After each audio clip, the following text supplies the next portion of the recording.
Hello everyone and welcome to this webinar We Hate Pink. So tonight we're going to talk about sisterhood, but before introducing the topic and introducing the speakers, I'm going to share some house rules. So let's just make sure that your camera is off, that your audio is off. If you have a question, you can use the public chat. I don't know if for you on the left or on the right, but you can use the public chat to ask the question, and you can use also the shared notes if you want to share with us some information or anything that inspired you. You will have the time to ask questions directly to the speaker at the end. We will have like between 10 and 15 minutes to ask the speaker questions, so do not worry, you can just add your question in a public chat and I will make sure that we read it and reply to it. For anyone that attend the event tonight that doesn't really know We Hate Pink, we are a platform dedicated to women and to promoting leadership, female leadership. We also we are a community. We are based in London, but at the moment we are actually a little bit more spread worldwide. Thank you for technology, not all the time, not always. What we do is try to increase the access to women to leadership roles, especially in creative media, technology, and business. How we do that is through events. We used to run meetups. Hopefully we're going to go back to live events soon. At the moment we run webinars online. We also have a zine in which we incubate, develop and tell the story of women that are actually changing the status quo. And at the moment we launched since 2 months, and we're working with creative agency and we do diversity and inclusion and equity consultancy. So if you are not following us on social, we are on Instagram. We just launched a Telegram channel. We are also on LinkedIn, on YouTube and Twitter. Now I'm going to leave it to Caroline that is going to introduce the topic of tonight and the speakers. Thank you, Caroline. Thank you, Ursula. So it's a great pleasure for me to introduce our speakers today. We're going to talk about such an important topic: supporting your sister, creating alliances with women at work. So today we have with us Bailey Milton, who hopefully will be joining us soon. I'm trying to help her to log in. She's a business development consultant, motivational speaker. Inande Altima, the founder of First Gen Rise. Hannah Swarsky, campaign coordinator at Centenary Action Group. And thank you, ladies, for participating in this event. Over to you, Marcella. Great. So the topic of tonight is really interesting because we've been facing, like all of us, as relationship with other women at work and outside work.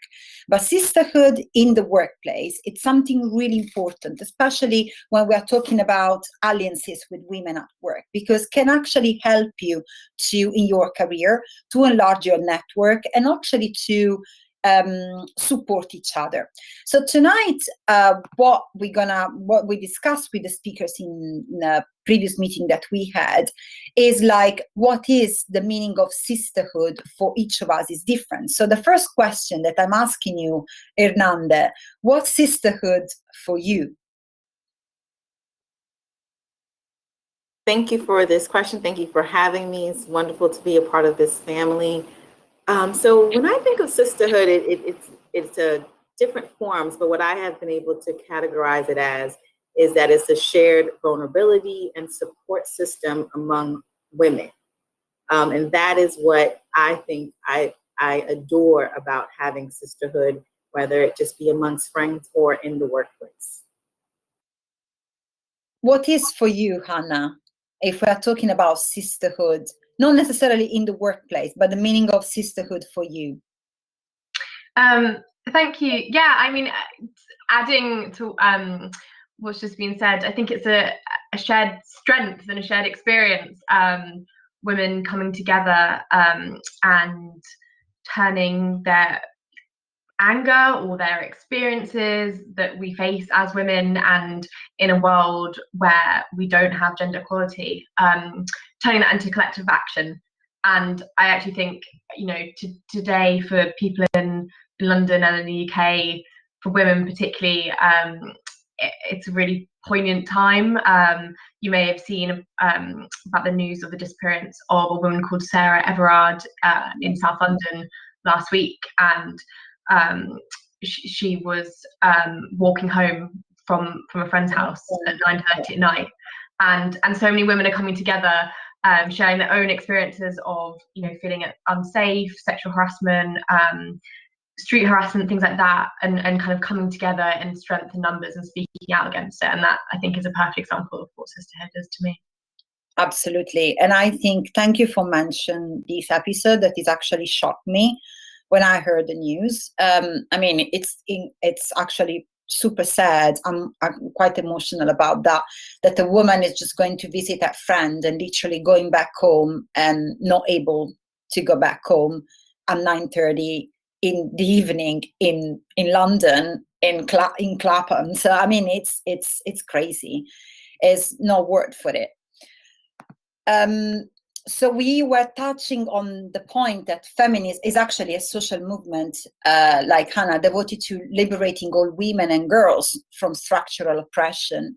And yet, within the mainstream of this movement, the liberation of some women is treated as higher priority than others sometimes. So when we talk about women's movement, what is the image that pops in your head, Hernande? The image that pops in my head, so I am coming off the heels of Black History Month. And so for me, I have been a bit surrounded and immersed in how women have been part of the, Black movement, of the feminist movement. And so for me, when I think about the movement, I sometimes like to go back into the memory of thinking about those that are gone and no longer in the fight. But I've had the opportunity, as serving as the president of Black Lawyers of Howard County, to meet with the current still fighters of our county that are looking to expand the role of Black women in the legal field. So when I think about the feminism, I think about those that are gone, but I think about those that are still in the trenches of the fight, fighting and balancing all of the other responsibilities. And at the same time, trying to energize those young people who don't have that rich history, who don't know that rich history, and who need to be reminded of that history. Because, and I don't mean this month to be too long, but I got so emotional recently because we held a Black themed bingo, and we talked about the female legal champions. And one of them shared how they can remember those moments, how they can remember the smells, the people in the room that did not want to see them in the room, the people that did not want to be around them. So for me, I like to think now, as I know I want to touch with the people that are past, I want to think about the movement as those who are in it in the very, very moment, who can really energize and empower us and move us through this, because sometimes we don't see change, but they know the change and they know how it's gone about. So I'm trying to stay connected and part of the people that need to put a little fire under me to let me know how I could be of help, how I could be of service. So that's how I see the movement, with this new vision in mind. Absolutely. And what's your experience of that, of the movement, Hannah? I mean, what's image pops in your mind when, oh, Bailey's here? Yes, yes, yes. Woo! I made it. I got hot because it was so stressful, man. I didn't want to show that up. I have to use my phone for some reason. It's not compatible. I'm really computer. sorry about that. But it's okay. Sorry. So, sorry, Anna, if I interrupt you. So let's introduce Bailey Milton to the talk.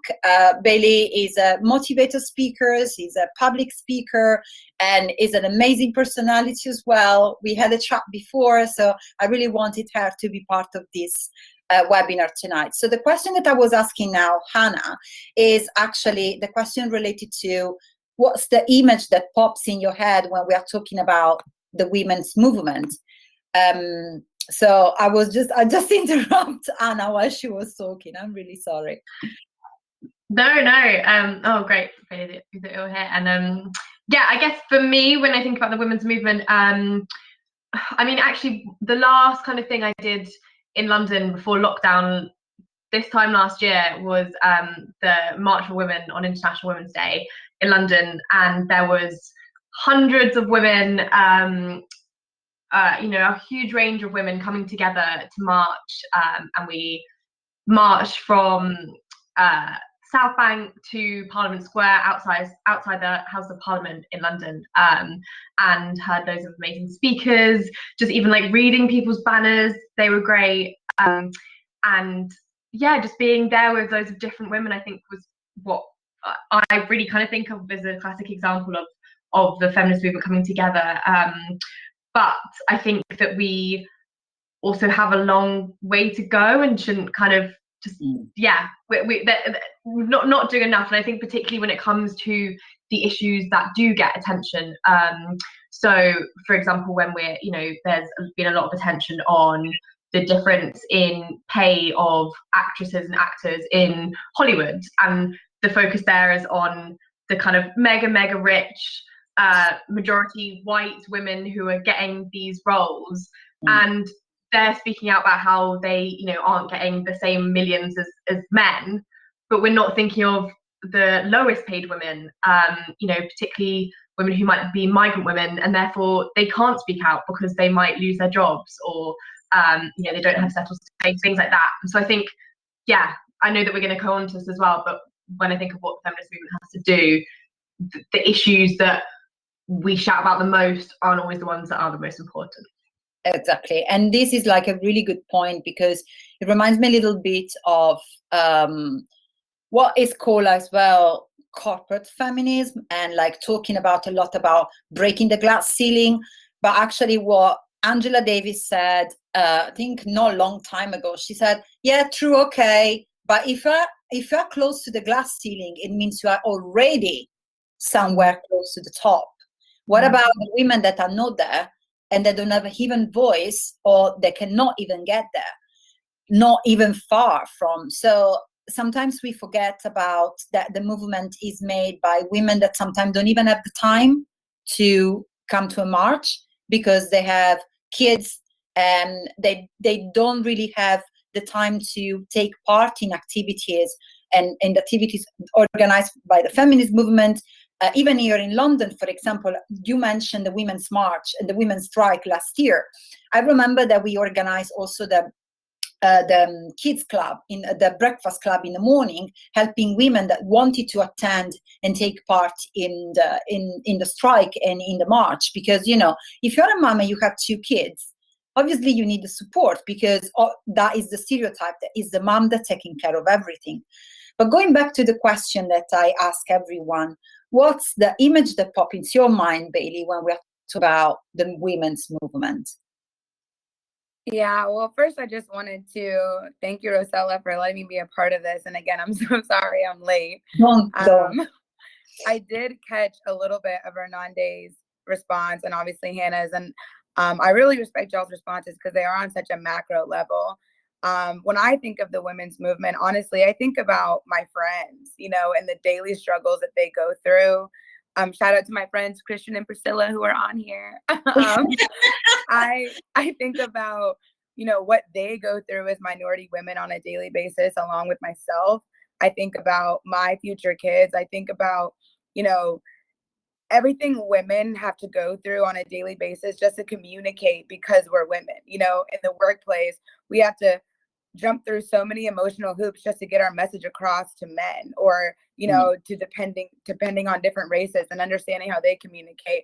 It's a class thing, you know, it's also a race thing when it comes to that. So I think of it more on a micro level, just one day being able to know that I can have a conversation or I can apply for a job without having to think about in the back of my mind, well, am I not getting this because I'm a woman, or is it because I'm Black, or like just any of the other things that we have to think about on a daily basis because of the simple fact that we're women, and that's completely out of our control.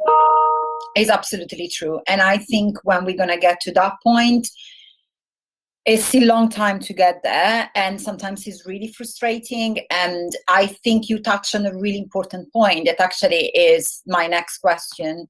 and is the concept of intersectionality, and why is the concept of intersectionality in the movement so important? Because you said that as well, Hernandez, before, but why do you think, and why it's so important to highlight that there is no feminism if it's not intersectional, in my opinion, and I think everyone in this room tonight? You know, so this term has been introduced to me by way of a Netflix movie called the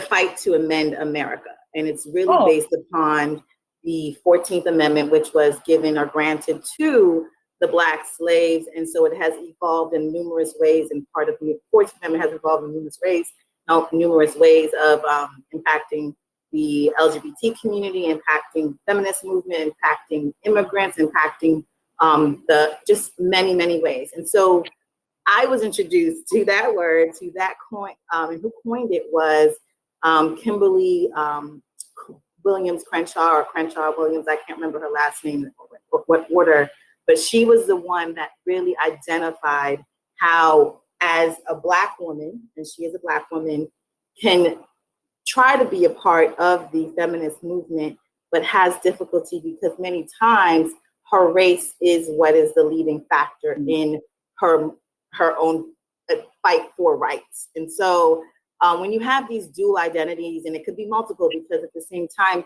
this same Netflix movie was talking about when you are a trans person, now you have a different identity. That's now an intersectional, at times have to fight in a room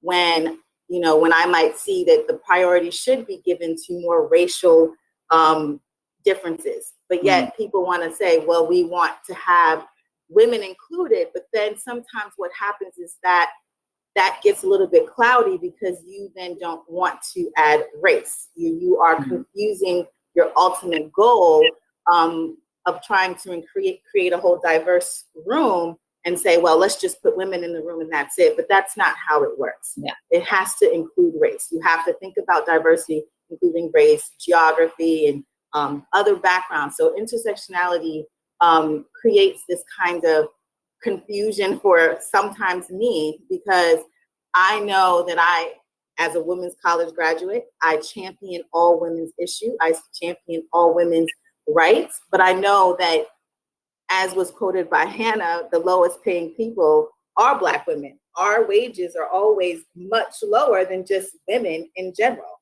So I have to decide in my head what is going to be the first thing I look at. What is the first thing that I am going to put forward? And unfortunately, many times my race wins because of the overwhelming discrimination that goes against me because of my melanin. So I honestly have felt that way, and I don't know if I've shared this, but I am a practicing attorney in the U.S., barred in Maryland, and constantly I know that as a Black woman, I get a different type of strife than maybe a white woman or maybe a passing woman. So that's true. Yeah. So it yes, is. intersectionality is alive and well. Yeah. And I saw you agree a lot with what Hernandez was saying, Hannah. So why for you intersectionality is important, and why do you think, for example, for your experience as a English woman and British woman, your experience is probably different on that? Yeah, I mean, it's so essential. And I think often the problem is that within the feminist movement is there's a growing recognition for what intersectionality is and that it's important, but there is a kind of complete gap between supporting intersectionality as an idea and actually being intersectional in your feminism. And you know, I guess in my line of work, I work for an organization where we try and get more women into politics, but we know that when we look at who is in politics, the women that are in politics are white, cisgendered, middle class, able-bodied women. And I mean, just for example, there are no women of colour in the Scottish Parliament or in the Northern Ireland Assembly, and the rates in the British Parliament is pretty low as well. And same when it comes to disabled women. And we have policies that have detrimental impacts on different groups of women. I mean, the kind of one of the most shocking statistics that sticks out for me is that Black women are 4 times more likely to die in childbirth than white women in the UK. And this is what happens when you don't have a diverse range of people involved in making policies that have that experience. I think also when it comes to trans women, women face so much more violence than cis women, and that's why we need to recognise those multiple levels of oppression that different women face based on their identity in order to do something about that. And I think in the UK particularly, and my understanding is that this is more so than in the US, the levels of transphobia from women who call themselves feminists is just disgusting. Women who feel that it's a threat, that they are threatened.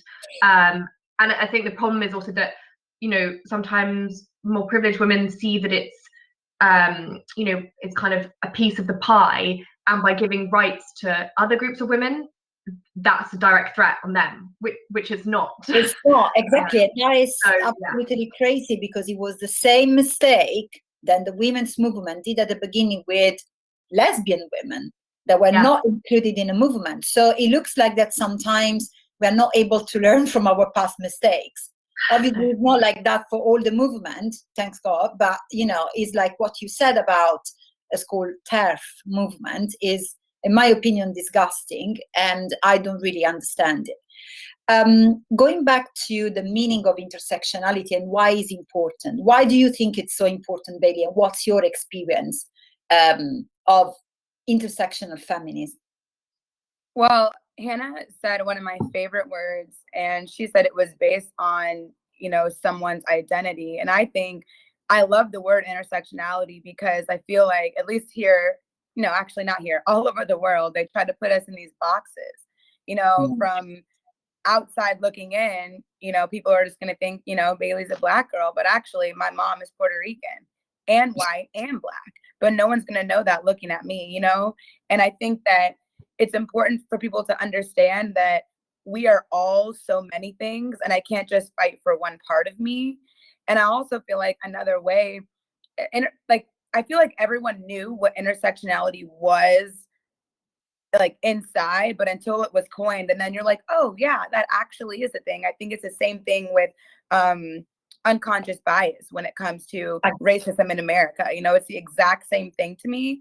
And I love the term, and I try to utilize it more and talk about it more, because I feel like the only way when it comes to racism and sexism that we're going to get past it and move forward is for people to start to look within. Although cliche, you do have to be the change you want to see. And if people look in and they're like, well, hey, I'm also a woman, and I'm this, and I'm that. I can't judge people just based off of this one thing. And it also has people look within and say, okay, well, I might not like this about her, but I like this about her. It makes you break people down and not just put them in one box. And you have to look at them and judge them by their character and not just one fact of them. And so intersectionality to me is really just a better way for us to break down and not be so judgmental of other people, and not try to shove people in these boxes and give them these labels that only identifies one part of them. Absolutely. And it is like that, because going back to when you were talking about unconscious bias, it's something that in every single workplace, a lot of people now talking about training on unconscious bias. Everyone needs to have a training on unconscious bias.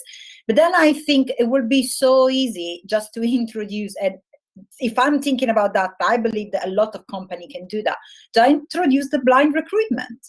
So you just value people based on their skills and their experience. That's it, without knowing before what's their name, what's their gender, where they come from. So you just value people based on what they can actually do. And I think that will be a really big change if we actually want to create a more diverse team in the workplace.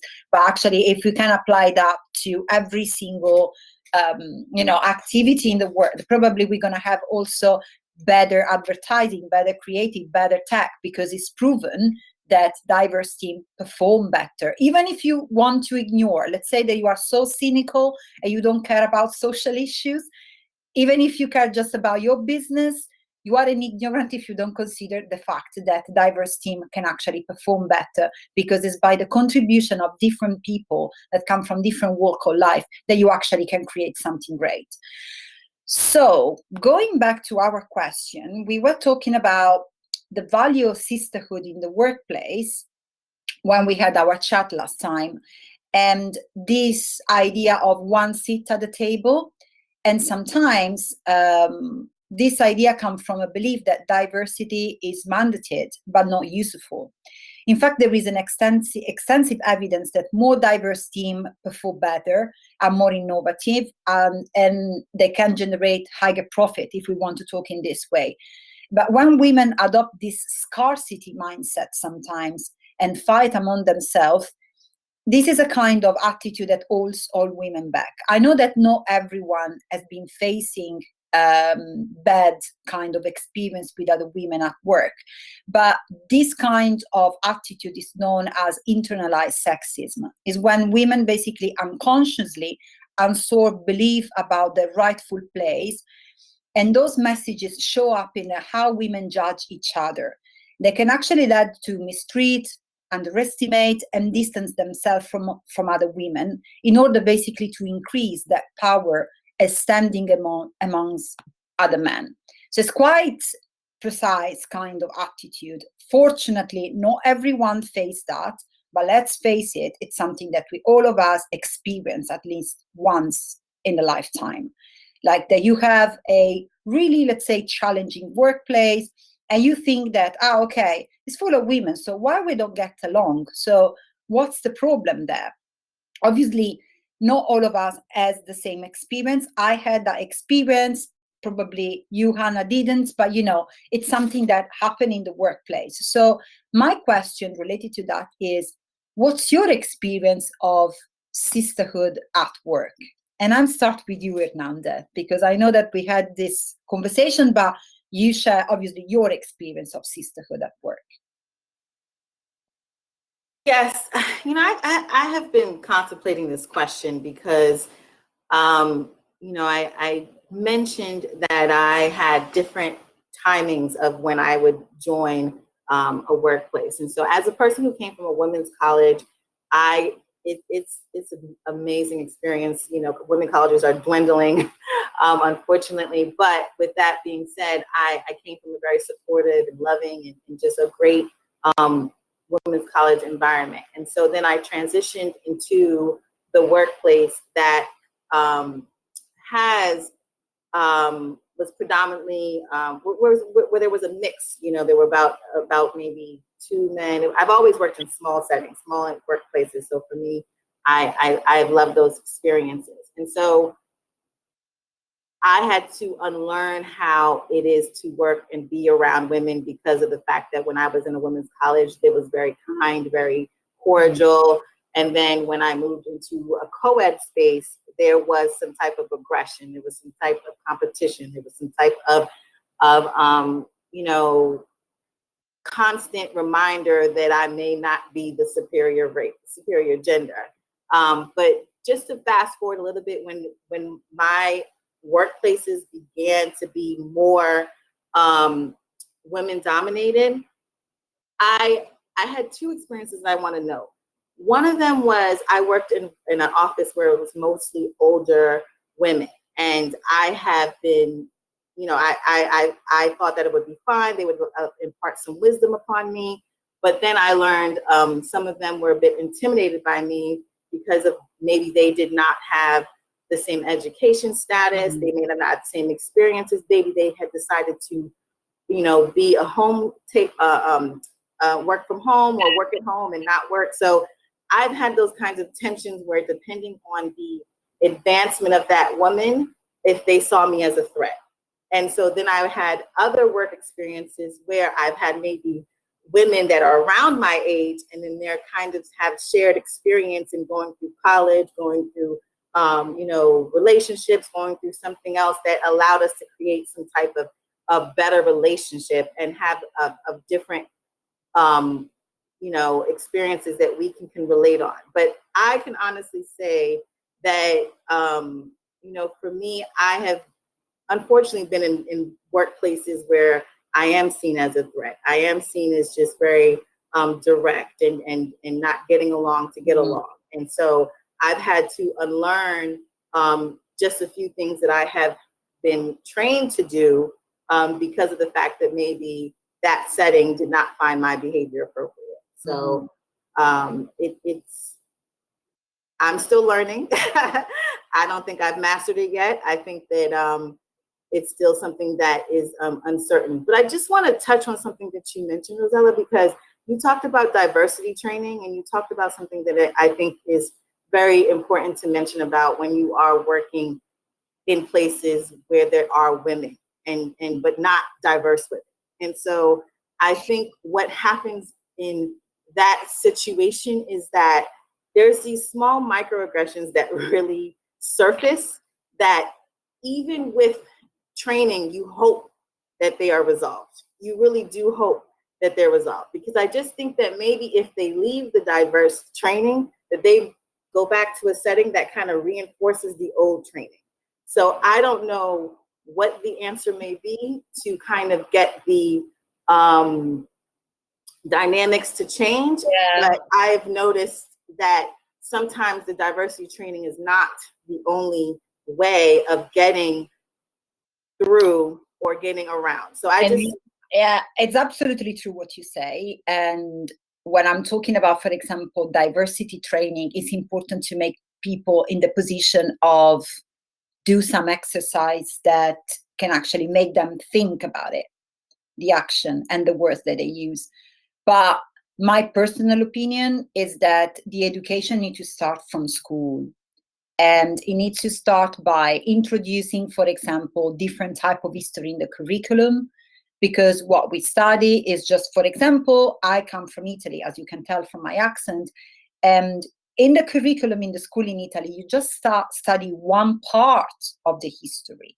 And also it doesn't give you like a full understanding of what actually is going on in the world. So you grow up already with a lot of bias, and you grow up already with an idea of, let me say this, with this wrong idea that European are superior of I don't know what the fuck, but it's not true. But with the idea of colonization, it doesn't. We don't get we don't get to learn as a colonization as the darkest part of the history, but like the expansion of Europe. It was hundreds of years of violence, of killing people, or depriving entire countries. So, but we still have that sort of education in Europe. So, yes, you can do the training. Yes, you can do the diversity training later. But if people have been trained mentally for 30 years to think in that way, it's really difficult to change.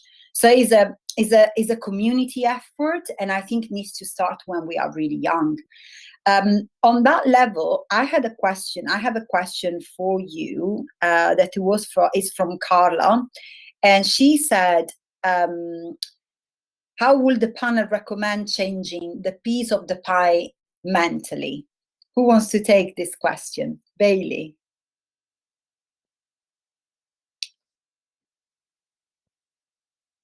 Sorry. That's okay. Changing it mentally? Yeah.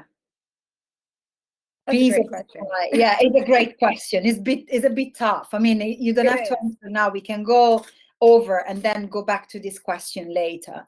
Or if you want to take that, Anna, up to you. I mean, I have literally like a sticky note of things to address, and it's in there, so I'll just go. Well, I wanted to start by acknowledging the fact that like everything that we're talking about on here is learned. So I really love that Hernande was saying repeatedly, I had to unlearn, because that is something that every single person needs to do. I mean, men and women, like we're taught, in school that women were pretty much just used for sex and cooking and whatever else, and just disposable. And then you wonder why centuries later, women are just completely over sexualized and fetishized in all areas. You know what I mean? It's like, we have to go back and unlearn everything. And on top of that, as far as education goes, we don't address, like, we'll address in school what happened, but we never address the why. And I think moving forward, you can never find an actual solution if you're not saying why. I remember I went to predominantly white schools up until actually always. And so being, the only Black person in the majority of my classes, it was not only frightening, but it was uncomfortable being in class when we would talk about slavery and very brutal events that happened, but where no one's saying why. They're just showing videos of Black people being brutalized. I'm the only person that looks like this in the class. Everybody's staring at me, but no one's talking about how horrible it is or why this happened. They're just saying this is what happened. And they're not teaching us that this should not be how we proceed moving forward. Yeah. So I think that's another huge point. But as far as mentally goes, honestly, I just think it takes personal self-reflection and self-work. Like, everybody has to in the organizations. My father is a president of a company that focuses on selling software to be able to find the diversity gaps within companies. And the interesting part is, when we get down to the nitty-gritty, in corporate America, in America, people don't want to know. They'll get all the way down. My dad will, we'll talk about it in depth. We'll get down to almost, we want this much software to figure out what our gap is. And then the deals just won't go through. Because at the end of the day, in this patriarchal world, they want to keep it that way. Of course. They want to keep it that way. Yeah, absolutely. So, yeah. Absolutely. I 100% agree with what you are saying, the experience of your dad, because it's actually something that there are so many, like, they found out that a lot of tech company, for example, the technology that recognize the face of people in US and even in Europe, they're just able to recognize a face of a cisgender, not cisgender, but a white man.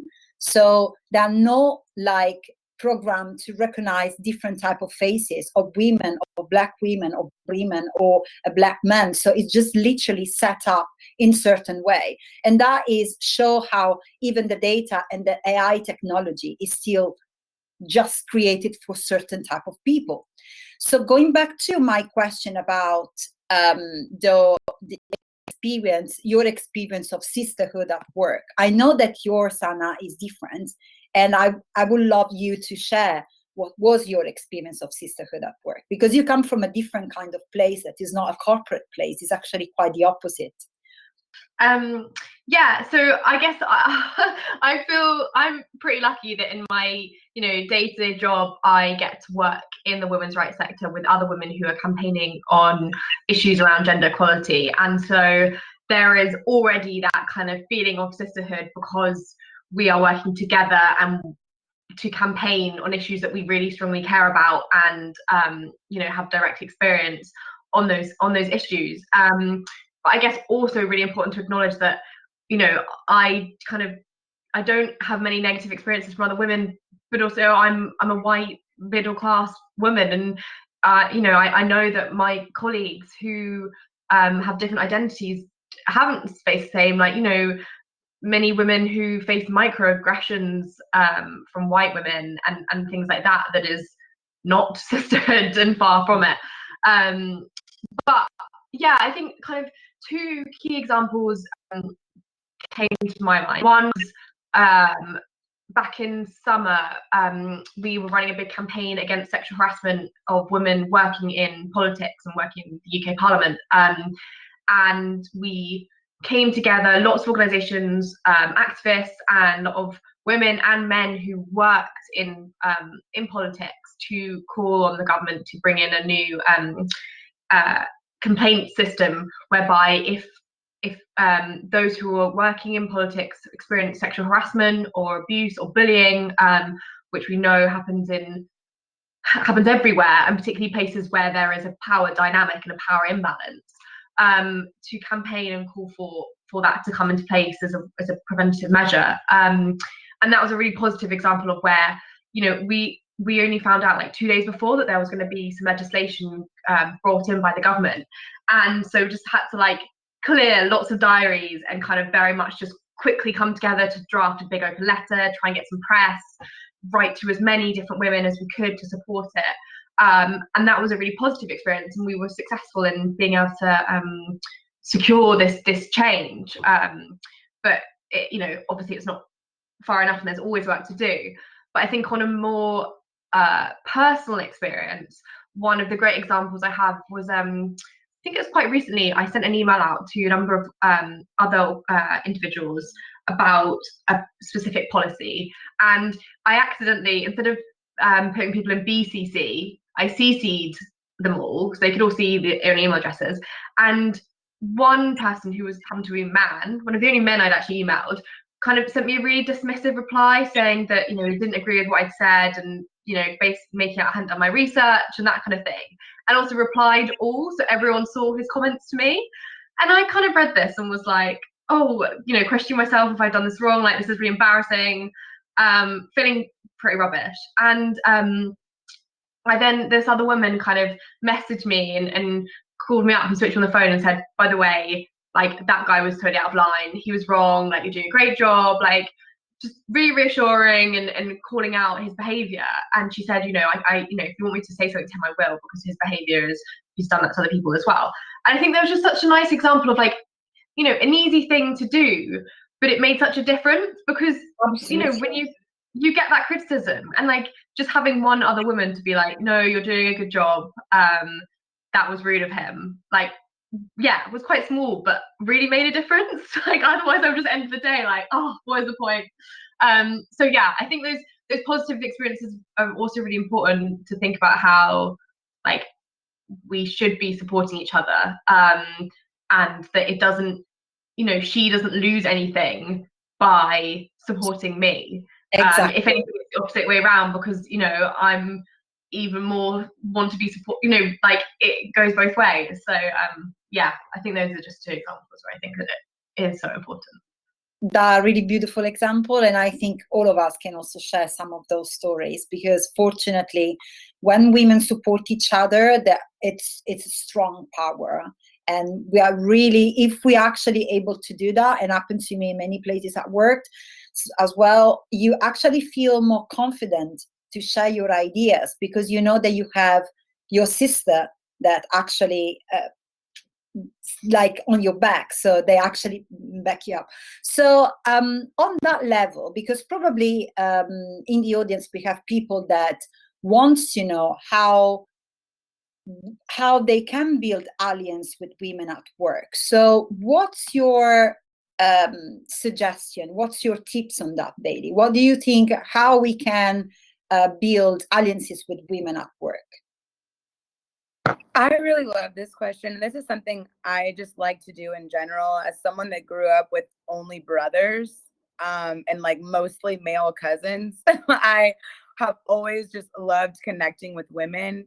Honestly, in my experience, because I work in sales, honestly, I do work with a lot of women, but it's all male leadership, which is actually a whole nother conversation. But whenever I feel like the best way to build a sisterhood within the workplace is to just be genuine and honest, and to knock down that, whatever that wall is that appears in the beginning, whether it's intimidation or just uncomfortability, or just maybe wanting to approach with caution because you don't know.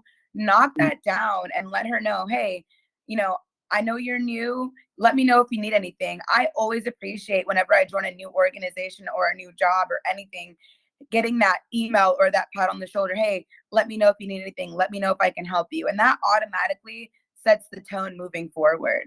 Another thing that I wanted to say about sisterhood is, I think sometimes, we kind of think sisterhood is like this roses and rainbows situation. But I will say my best friends at work, in and out of work, are the people who are honest with me. People that can say, hey, give me constructive criticism on presentations, give me constructive criticism on just my skills in general, and not take it personal. I understand that this woman who's also great at her job is just trying to help me, and for me, honesty is like the foundation of any strong relationship.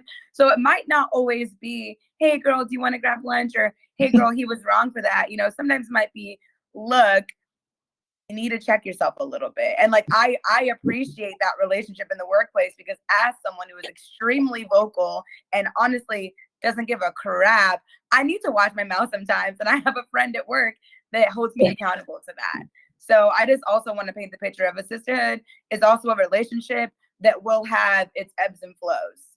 Yeah, it's absolutely true what you said. It's so true when I prefer someone that tell me the truth and say, you know, like what you said before was wrong, or like take me on the side and say, you know, during the meeting, I think I suggest you to do that, because it's actually helped me to become better at what I'm doing and in my relationship. And going back to the question, what's your opinion on that? How do you think we can build alliances with women at work, Hernande? You know, I want to reference this book. I haven't read it, but everyone keeps talking about it. But I think the strategies used in this book was used towards me. And it was mentioned that never eat lunch alone. And I know Bailey has mentioned this as well. But I think if we are just get back to our childlike mind and think about how we used to think about friendships, like, oh, she has the same color shirt as I do, I'm going to go talk to her. You know, or, you know, I think that there's ways that we can just don't make it so complicated and start at the very basic level. I know basic is used differently now, but at the very simple level. What do you both think? You basic. Exactly. Just talk about it at the very simple level of, you know, what is she similar? What similarities does she have that I want to kind of connect to? And then you can find out the differences. And then that's how you can kind of build your connections and build your alliances, you know, because I think it's easier to see how similar we are first. And then if we do have differences, we can kind of lean on these other similar things about us to kind of continue on with the friendship. Because like Bailey said, we're going to have tensions. We have tensions with our family and we love them and we want to move, you know, we want to be around them still. And so I think that's how I love color. I mean, and I don't wear it all the time, but I think about like when I'm in spaces with people, I always want to try to figure out what can I say to them. Oh, I love your, and so Hannah mentioned that she works in politics. And I also work in politics, and limited number of Black women work in it. And the best compliment I received one day was from a legislator, one of the top legislators in Maryland. I had done this whole like curl do, and she like stopped me in the middle of the hallway and was like, this hairstyle is everything. And I said, what? And I was just like, you know, and ever since that moment, I was just like, oh my gosh, hello, Senator. Da, da, da, da, da. And I just was like, you know, and that bond was created because she had such great fashion sense. And so I think she may not have wanted to create an alliance, but it started that day because of the fact that she made a simple comment to me. And I think that, and I've been mulling over, and I apologize, I don't want to take too much time with my time, but I've been going back to Carla Williams' question because I think we are touching on the answer of what would the panel recommend changing the piece of the pie mentality. Mentality. Exactly. Mentality. She corrected it later in a few messages down. And so I just think that that's how we change the mentality, is like literally look at the core of what is important, the why, right? Important to all of us. And so Michelle Obama likes to say this all the time. She and I are birthday twins. She likes to say this all the time that, you know, when we look at someone by just what matters to them, if safety matters to them, if education matters to them, if, you know, travel, all those things matter to them, it'll be hard to look at them and just, oh, this is a Black person. Oh, this is a Jewish person. Oh, but you can look at them and say, oh my goodness, they want to go to the Barbados like I do, you know? And so I just think that if we can see people when we're talking about just these bigger headlines, what is the makeup of that? And then we can kind of see people in just those kinds of areas, and rather than just this one label. But I think that is how grassroots movements work, right? That is essentially the blueprint of a grassroots movement, is say, okay, you're talking about an international perspective. Okay, so how does it impact environment? How does it impact transportation? How does it impact all these other things? So this piece of the pie doesn't get to be a part of the conversation, because we're just looking at what is the commonality for all of us in this situation and bringing others along with the whole thing. So I just think that that's how it happens with alliances. You know, it's just really drawing to what you see in that person that mirrors you, and you want to connect to them and be a part of them. And unfortunately, sometimes when you align yourself with me, you can't escape. You're here for life. So exactly. Once you connect, like what Bailey said before. Absolutely. Thank you so much, Hernanda. That was so beautiful what you shared. Rosella, I just hey. want to say one thing that I think Hernanda said that was amazing. So when you were talking about her complimenting your hair, I honestly feel like women should not hold back their compliments, you know, and there's so many times I see women on the street and I'm like, oh my gosh, yes, hair, yes, skirt, yes, shoes. And like sometimes I will say it, but other times I won't. But I just want to like say for everyone out there, doesn't a compliment from a woman feel so much better than from a man anyway? It's true. It feels like, you know, sometimes when you receive it from a woman, because you know how you look at yourself and how critical you are with yourself, stereotype as well, patriarchy, education, blah, blah, blah, blah, blah. It's true. Right. But, you know, if she said to me that I look nice, it really means that I look nice. That's she so doesn't true. want something from Otherwise, me. She really will just likes never my come shoes. to me and say that. Yeah, so true. Okay, so because we are actually 7 minutes till the end, I'd like to ask the audience if they have any question to the panel, if they want to ask anything to the panel. Yeah. Let's see if we have any questions, because I think it is like a really, what we discussed tonight, it's something that is a chat that you can have between friends, and sometimes, and really well-educated friends, I have to say. So thank you very much for being here with me tonight. But I think it's really interesting that even if we come from different walk of life, we all have common views on this. So this is show exactly what the title of this webinar, and how we actually, alliances from between women are real, and you can come from different experience. At the end of the day, we are all the same in a way, and we can connect on a really deep level anyway.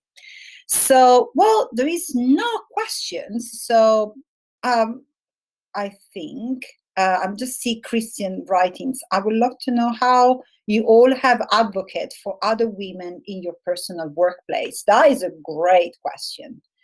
Who wants to take that first? Hernanda? Oh, Bailey. Oh, yeah, go. I always try to. So we have this thing at work where you can essentially, they call it a shout out, right? But you can let the whole company know when someone has done something well. And I always highlight the women that I work with and the wins that they have, be it small or large. Also, and this, you know, might not be great, but if I'm working with a man, like I'll definitely take the opportunity. Like if there's corrections to be made, I let him know. But with women, I will never let them know like publicly. You know what I mean? Like I'm always like, hey, this was amazing. And then on the back end, I'm like, but next time, don't, you know, it's like between me and you, because I feel like women, we already have, you know, just something against us already. And so I just try to be vocal about women's wins in the workplace. I try to, honestly, that's it. I try to be vocal about what they're doing so that management is aware of that and they have those opportunities allotted to them. Absolutely. What do you think about that, Hernanda? I've been in the hiring roles, right? I've been able to hire people. So for me, my goal has been to try to always see how I can do that. What's the interesting story with that is, I worked as the chief of staff for a state senator, and I had the opportunity to bring on interns.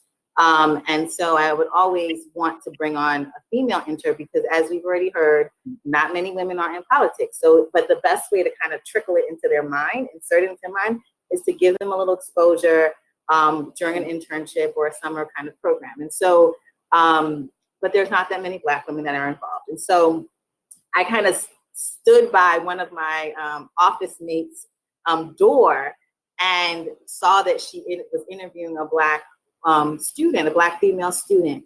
I kind of went around them and said, "Oh, did you want that one? You didn't want that one." Because once you interview one, the other office is locked out of it. They can't get you. So I didn't get to her application in time. They beat me to it. I was able to convince them, "Oh, you don't want that one." And then, or they didn't. So then I was able to bring on a Black female intern because I knew that I could just do so much with her. And I knew that I could be able to, not that they wouldn't, but I just remembered my struggles in this kind of field. And I was able to get her. And she's been soaring ever since, really sometimes putting me on. And so I just think that whenever I have the ability, and there's other examples that I've had since that moment, which was back in 2014, 2015, that I've been able to do that since I have been in a few roles to think about hiring. Even when it comes to giving out awards in the organizations that I've worked in, I've kind of put in Black females or even just females, because I've had the benefit of working for white women who allowed me to get my shine. And so I don't exclude, I don't only focus on Black women, but when I can insert them in, I do make an extra effort there. Cool. So, but the point I'm trying to make is if you do have a little bit of a hiring role, I think it doesn't hurt to do that, because I've seen other cultures, people do it all the time, where they put in their buddy in, may not be qualified, may not have the credentials, but yet somehow they have this top ranking, and we have to figure out those underneath them, how to make them still shine. So, so that's how I've been able to do it, is see how I can get people in levels that I can be there to support them as well. Amazing. Thank you. I love that. And do you want to answer this question as well, Hannah? How do you think, about how to advocate for other women? I think echoing what's been said, I think in terms of using your own power to elevate other women, and particularly women who are underrepresented and who are, where the doorway isn't open. And, kind of the classic example is if you're a white man, it's going to be a lot easier. So, it's our opportunity to elevate others. I think, another example is sometimes if we get requests to speak on a panel, and it's a kind of a big organization, and we'll say, who else are you inviting on this panel, to and suggest other women, and also sometimes you get requests for work, and or saying, oh, because we work, it's a coalition, they'll come to me and say, do you have any suggestions for who we can work with? And saying, these are some suggestions of people. And also, are you, when it's private companies, being like, you need to be paying them, and this would be a fair amount, and that kind of thing, using my voice or our voice to have those kind of uncomfortable conversations, but on other people's behalf, because knowing that we're in more of a powerful position when that happens. And I think hiring and internships is a good example. I think I don't know what it's like in the US, but in the UK until recently there were so many unpaid internships, and they're bringing new legislation actually which will make that illegal. So I think things like making sure that organizations and ensuring that other organizations are paying, we wouldn't promote an internship if it wasn't a London living wage internship, for example. And also sometimes I think stopping people from taking other people's emotional labor that's unpaid. Often I see women who get requests saying, oh, can I just pick your brains about something? And I think sometimes stepping in and saying, actually they're busy and they've got a lot of stuff to do, and if you do want their time, then they do consultancy and you can maybe pay them, or you can look up and do the work yourself. So I think while it is important to ask others questions and things like that, actually I think sometimes people can get it wrong and expect women to teach them how to do something. Just coming back to the example that I spoke about at the beginning, all over social media, I've seen quite a lot of men tweeting oh, how can I as a man make sure that women are safe at night, and what should I be doing? And I'm like, use your brain. Like, why are you asking women to tell you what to do? Yeah. Like, Yeah, exactly. you think about that yourself. Yeah. Start to have the conversation with other men. Start to educate your son that they need to respect women. Start to have that sort of, and when you see another man like catcalling a woman in the street, take a stand. That's something that you as a man can do. And this is just at the top of my mind. So I believe that you can figure out as a man. So I don't think we don't have any other question, but thank you very much. You've been amazing. It's been so inspiring and interesting, this conversation. And I'm sorry if you had technical problem at the beginning, Bailey, but everything is fine, was fine. So thank you very much again. And I hope that we're gonna, in a way, at some point, to see each other in real life, face to face, but please keep being part of the community. I'm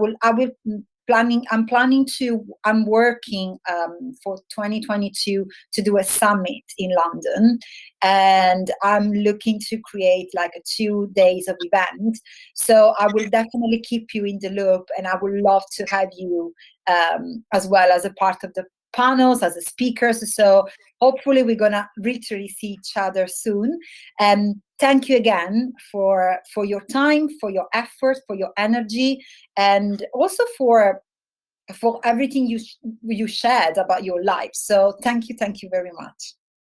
Thank you, Rosella. We appreciate it. Yeah, thanks so much. It's been great to, be on a panel with all of you guys and to meet you. Thank you very much, Rosella. And Bailey and Hannah, I've learned so much from you guys that I need to now unlearn a few more things. So thank you very much. Same. Thank you. So have a lovely day and evening from 2 different sides of the world, and see you soon. Bye. Bye.